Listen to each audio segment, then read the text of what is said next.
نحمدہ ونصلی ونسلم علی رسولہ النبی الکریم۔ ناظرین، روحانی کلینک کی طرف سے السلام علیکم ورحمۃ اللہ وبرکاتہ۔ ناظرین، آج کی گفتگو میں دشمن سے حفاظت کا، دشمن کے شرور اور ان کے فتنوں سے بچنے کا، غلط منصوبوں سے بچنے کا بہترین عمل آپ کی خدمت میں پیش کر رہے ہیں۔ یہ عمل بہت خاص ہے اور اس کو خاص طریقے سے کیا جائے گا۔ اس کے بے شمار فوائد ہیں۔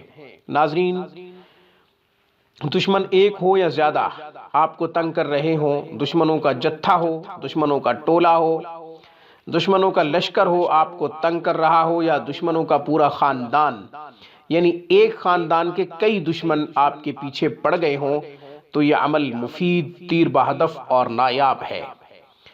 ناظرین، آپ نے کرنا کیا ہے؟ آپ نے بعد نماز عشاء حسبنا اللہ ونعم الوکیل اول آخر 11 مرتبہ درود شریف پڑھیں اور اس کو 100 مرتبہ پڑھیں۔ اول آخر 11 مرتبہ درود شریف پڑھیں اور حسبنا اللہ ونعم الوکیل کو 100 مرتبہ پڑھیں۔ جب آپ ایک تسبیح کر چکیں 11 مرتبہ اول آخر درود شریف کے ساتھ، پھر آپ سجدہ ریز ہو جائیں، سربہ سجود ہو جائیں، اللہ تعالیٰ کے سامنے سجدہ کریں جیسے ہم سجدہ تلاوت کرتے ہیں۔ آپ سجدے میں جا کر رب انی مغلوب فانتصر، یہ دعا ہے، آپ نے اس کو 500 دفعہ پڑھنا ہے۔ آپ نے اس کو 500 دفعہ پڑھنا ہے، رب انی مغلوب فانتصر۔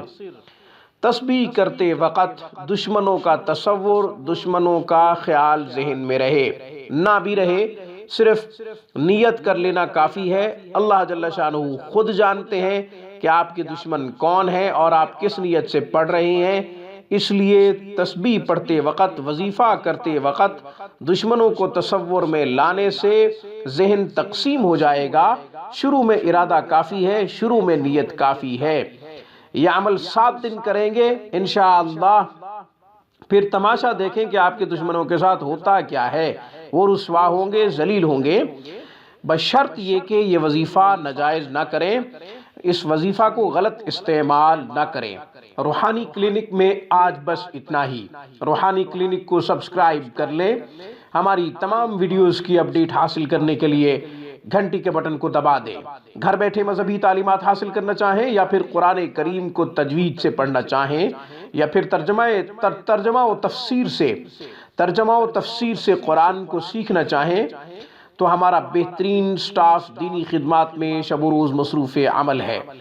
اسلامی تعلیمات سیکھنے کے لیے ہمارے نمبروں پہ 24 گھنٹے رابطہ کیا جا سکتا ہے۔ السلام علیکم ورحمۃ اللہ وبرکاتہ۔